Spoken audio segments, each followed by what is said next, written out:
Hey guys, Rob here, and today we're going to do a movie review for I Love You, Man. And my name's Sean. Pat. Movie review by Rob. I Love You, Man. We just saw a screener for it. I don't believe this comes out for a while. March 20th. March 20th. So we saw this a month ahead of time. Figured we'd bring you our review of it. Stars. Jason Segel and Paul Rudd. Yeah. It's filmed by John Hamburg, who's brought you such films as Along Came Polly, Meet the Parents, Meet the Fockers, Zoolander.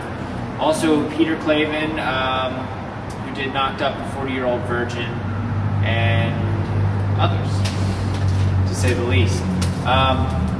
Overall story, I thought the story was pretty good. It's kind of, I noticed these guys' films is a commentary on on like maybe issues that people want, but they go through, why don't you? It's basically, you know, a common story that they make light of or make a comedy out of to get a point, but I think the issue's pretty clear. It's, you know, it deals with losing friends over time, for one thing. Okay. It also deals with people who didn't have friends probably growing up because they get wrapped up in relationships. So basically, Paul Rudd He's the realtor, Peter Clavin. He's a realtor, Peter Clavin, but he's getting married to his fiancée and realizes he doesn't have a wedding party, you know, a groomsman, because he's always been with girlfriends. So it basically makes some humor out of trying to find some friends late in life, and how would you do that? Right? It's easier when you're a kid. Lou Ferrigno. Hey, yeah, Lou Ferrigno's also Lots in of it. the cast Very. from SNL and Upright Citizens Brigade. SNL, Upright Citizens Brigade, he's the making appearance, as well as a couple of members from Broken Lizard. So I mean, this has, like, as far as casting wise, these films, they remind me of like the old Adam Sandler films where you see the same people in all of them. So they definitely do well with this, and I thought this was a lot funnier than, let's say, Knocked Up. Yeah. I agree. I put it on par, like, quotability. I think this movie's going to be very quotable, like up there with like 40-Year-Old Virgin. Yeah. So I think you're going to find a lot of that, and there's a lot of characters in it that make, you know, several appearances throughout the film, and when you see them, you feel like you already have a relationship with them, where you know them, and you're like, that guy again, that's funny. So I think, and the comedy wasn't too far in your face. As far as,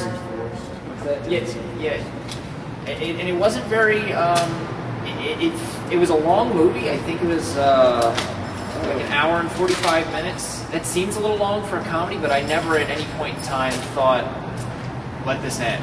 Yeah. So, anything else? Acting and one-liners and Rush, yes, the band Rush makes an appearance in it as well. There's a lot of cameos in this film, and I think it even has sight gags. It doesn't rely on them too many. When I mean sight gags, I mean like actual physical comedy that I like seeing in movies at times. I think it has some of that as well. And there's not a lot of conflict in it, which is good. I mean, there's always a little bit of conflict. You can't have a story without conflict, but it doesn't feel like there's an underlying problem that's going to take the last half of the movie to fix. You know, most of this just seems like comedy from make me happy. We want to make you laugh. Yeah. Watch our movie. So I definitely recommend I Love You, Man. My overall review for it is 4.5 out of 5 burgers. Give it 4 to 5. 4 out of 5? Fucking Catalina wine. Catalina wine mixer. That's his review. Catchy sign off goes here. That's a wrap. Okay, That's a wrap. That's a wrap. So keep them coming, and remember, I'll be watching.